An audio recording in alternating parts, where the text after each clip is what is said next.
Uang saat ini bergeser fungsinya. Dulu sebelum tahun 1900, uang itu belum menjadi uang, menjadi raja seperti sekarang. Uang masih hanya pelancar transaksi, uang hanya alat bayar.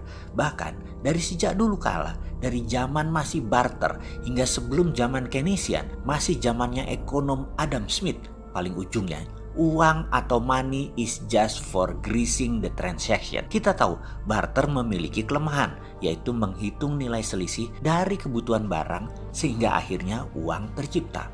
Uang masih logam di awalnya dan hanya untuk pelumas transaksi, hanya untuk pelancar transaksi. Bergesernya uang menjadi kertas atau fiat terjadi distorsi atau pergeseran karena banyak timbul kecurangan. Kalau fisik logam sulit dipecah-pecah untuk bilangan kecil, maka kertas lebih mudah dan tersering kertasnya dicetak lebih banyak, dan inilah asal muasal inflasi. Kertas berharga tidak berhenti di uang berbasis logam mulia tentunya. Dunia mengenal saham, kepemilikan atas aset lain bukan logam mulia, tetapi perusahaan aktif atau perusahaan sehat. Untuk menerbitkan sebuah nilai ini rumit karena harus ada valuasi dan lain sebagainya yang sesungguhnya semua itu abstrak, tak jelas banget kebenarannya. Namun harus dipastikan demi terciptanya nilai pada kertas tadi. Printing saham sebenarnya printing money juga. Di tahun 1929 semua memuncak, dunia depresi, resesi parah. Uang kertas dan saham tidak terkendali cetakannya dan nilainya. Lebih ke emotional value, nilai emosional bukan nilai real lagi, atau nilai sebenarnya yang ada sisi produksinya. Maka meledaklah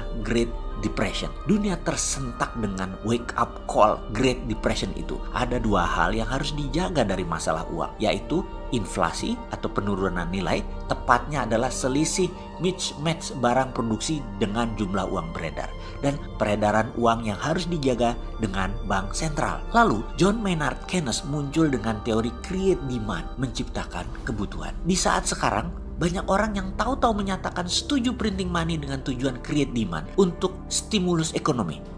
Salah kaprah. Lihat dulu mesin produksinya. Printing money kalau tidak memiliki ilmu post-Keynesian MMT berbahaya. Hati-hati, jangan sepotong-sepotong berilmu itu. Sehubungan dengan itu semua, kali ini kita tidak bicara negara dulu. Kita bicara diri kita dulu. Saya ini penganut MMT post-Keynesian. Bagi kita Keynesian itu doesn't work. Bahkan lebih parah lagi. Bagi penganut MMT garis keras, Keynesian is dead. Bagi kita, post-Keynesian percaya bahwa setiap terbitnya uang harus ada underlying proyek. Dan proyek tersebut harus proyek produktif. Dan harus industri, harus manufaktur, atau ada logam mulianya. Karena itu, untuk tidak berteori, kita mempunyai program personal SWF. Apa itu program personal SWF? SWF kita tahu singkatannya adalah Sovereign Wealth Fund.